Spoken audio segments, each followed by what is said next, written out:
Bonjour à toutes et à tous, j'espère que vous allez bien. Je suis désolé d'évoquer un fait divers, je n'aime pas évoquer les faits divers, mais ce n'est pas l'esprit de ce canal, ni l'esprit de mon travail, mais nous vivons malheureusement dans le réel et non pas dans l'idéal, ni dans les pages du Nouvel Observateur ou de France ou dans un studio de France Télévisions. Donc nous ne pouvons pas nous permettre d'échapper au réel grâce aux subventions publiques. Bon, comme mon père disait, grâce à l'argent de la veuve et de l'orphelin.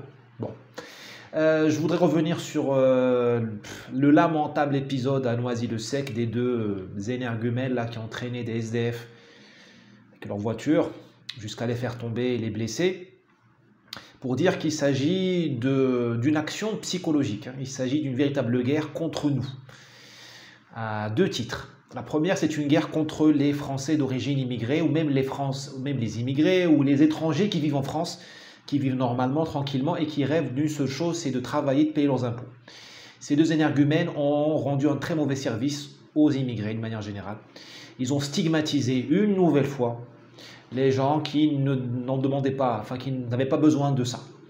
Voilà. Donc, ce genre de faits divers alimente le racisme. Même les personnes qui ne sont pas racistes commencent à devenir racistes parce qu'elles ont peur. Enfin, quand tu vois ça, s'en prendre à des anciens, s'en prendre à des personnes sans défense, enfin, c'est minable. C'est minable. Même les hyènes de la savane africaine ne font pas ça.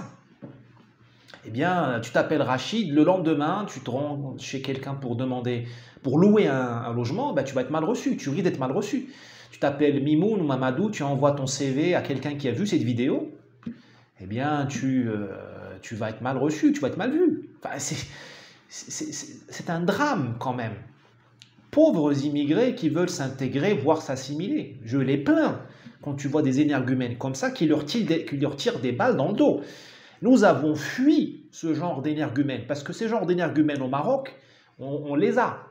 Sauf qu'ils n'ont pas carte blanche, parce que la police marocaine leur donne 2 baffes, le procureur leur donne 2 baffes, et en prison, ils reçoivent 2 baffes. Et le juge leur met 10 ans de prison.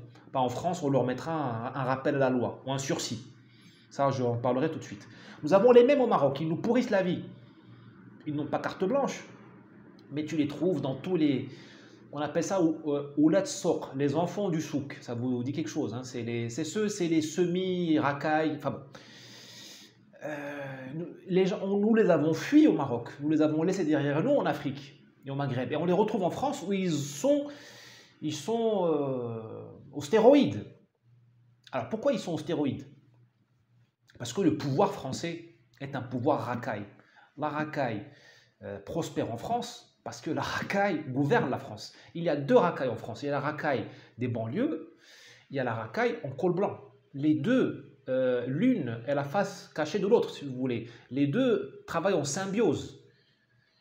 La racaille qui gouverne la France depuis une vingtaine d'années a importé cette racaille-là. Elle lui a donné le pouvoir, elle lui a donné les papiers français souvent, elle lui a donné le droit, elle lui a donné l'impunité.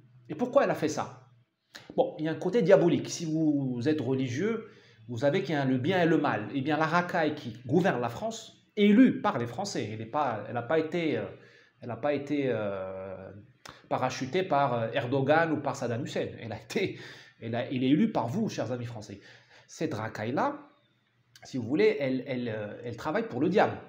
Parce que tout ce qui est mal, tout ce qui est mauvais, elle le fait. Elle relâche les criminels, elle relâche ceux qui ont choisi le mal. Ceux qui traînent les petits vieux comme ça, ceux qui s'en prennent aux victimes, ils ont choisi le mal. Ce n'est pas l'exclusion, ce n'est pas la pauvreté qui les pousse à faire le mal. Ils l'ont choisi, ils ont choisi le diable. Mais si vous n'êtes pas religieux, je le comprends, je l'admets parfaitement, nous sommes en démocratie ici, chacun trouve son chemin vers la libération, vers le salut, vous pouvez faire une analyse socio-politique, ce que je vais faire aujourd'hui. La racaille qui gouverne la France a lâché la racaille des cités sur les Français de souche, sur les Français tout court, même les Français assimilés, pour une raison très simple, c'est pour détruire leur mental. Quand tu vois qu'un petit vieux est traîné dans la rue comme ça, tu te dis c'est la fin du monde.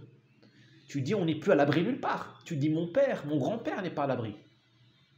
Donc tu as peur.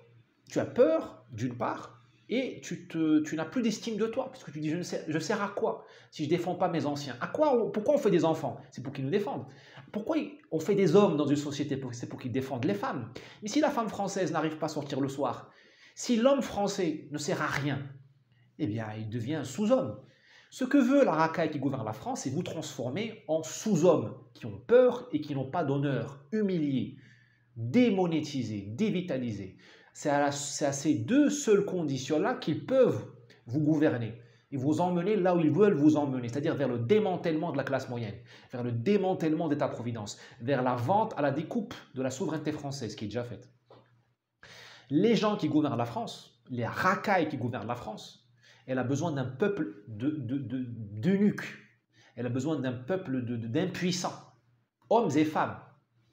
Ils ont appris à la femme française de ne pas aimer ses enfants. Parce que ça veut dire quoi d'accepter que tes enfants se fassent racketter à l'école? Tu ne peux même pas dire qui les a rackettés parce qu'on m'a traité de raciste. Voilà, c'est une destruction de l'anthropologie française. Voilà. Donc, cette racaille-là qui gouverne la France, elle a lâché cette armée de racailles-là pour détruire le mental du peuple français. Et c'est une armée d'occupation, cette racaille des banlieues. Je m'en fous de parler de Vichy parce que je pense librement. Si je me trompe, je ferai mea culpa. Je n'ai pas peur de dire la vérité, ce que je pense en tout cas. C'est comme Vichy. Vichy payait l'armée d'occupation. Les Allemands qui étaient en France, travaillaient pour les nazis, ils étaient payés. La France payait une très forte indemnité journalière en francs or. Mais Vichy, elle n'a pas eu le choix. La France avait perdu la guerre. Là, la racaille qui gouverne la France, elle paye l'armée d'occupation par la CAF, par les allocations. Elle les amène en France et elle les paye pour vous maltraiter. Et je précise, ils maltraitent les Français de souche, ils maltraitent les immigrés, même les étrangers, parce qu'ils les stigmatisent, comme je l'ai dit en première partie. Voilà, c'est une armée d'occupation. Je trouve à Vichy une certaine condition atténuante, circonstance atténuante, parce qu'au moins, comme je vous l'ai dit, la France n'avait pas le choix en mai 1940. C'était soit payer les indemnités d'occupation, soit voir Hitler à la frontière des Pyrénées, voire au Maroc, parce que Hitler, il voulait conquérir l'Afrique du Nord. Et Pétain, malgré tous ses défauts, tout le mal qu'il a fait, il a bloqué Hitler en faisant l'armistice. Il lui a dit, à quoi ça sert d'aller occuper le Maroc, d'aller traverser la Méditerranée, d'aller à Alger ou voire à Dakar, ça ne te sert à rien. Je te donne la France, je te paye même ton armée.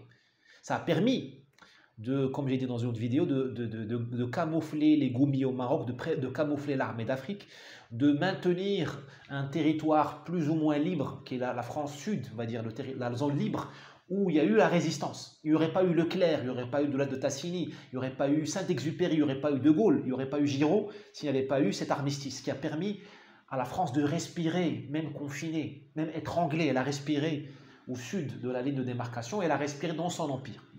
Voilà. Voilà la situation française aujourd'hui. Vous avez une armée d'occupation amenée par la racaille d'en haut et payée par elle sur votre dos. Parce que les allocations que vous donnez à cette racaille, elles sont payées par la BCE. Enfin, c'est la dette française. La France est en faillite. La France est un pays en faillite. Voilà. Encore une fois, si vous n'êtes pas religieux, si vous êtes religieux, demandez de l'aide à Dieu parce que la France a besoin de l'aide divine. Et si vous n'êtes pas religieux, eh bien, écoutez...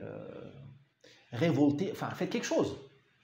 Faites quelque chose. Demandez à Jésus de l'aide, et si vous n'êtes pas religieux, je sais pas, inventez une doctrine, même laïque, on s'en fout, pour sortir ce pays de l'ornière. Ce pays ne mérite pas cette punition. On se croirait dans la Bible, un fléau biblique. On dirait les sauterelles qui arrivent pour éradiquer la France. La France ne mérite pas. Elle ne mérite pas cette punition, ni même les immigrés de France. On ne mérite pas ça, d'être assimilé à ce genre d'énergumène. Ils auront un rappel à la loi, M. Dupond-Moretti passera par là, les ONG, tout ça pour faire des sursis, de la réinsertion. Même s'ils rentrent en prison, même s'ils vont en prison, ils auront le droit au téléphone mobile. Nous savons ce qui se passe en prison en France. Ils auront le droit à une ligne téléphonique fixe, n'est-ce pas, Madame Belloubet? Et ils auront droit à la Xbox, à la Game Boy, de toute façon. Bon, allez, à plus. Gardons le moral parce que c'est ce que veut la racaille d'en haut. Elle veut nous convaincre de notre impuissance et nous démoraliser. Eh bien, on ne lui fera pas ce plaisir. On ne lui fera pas ce plaisir. À plus.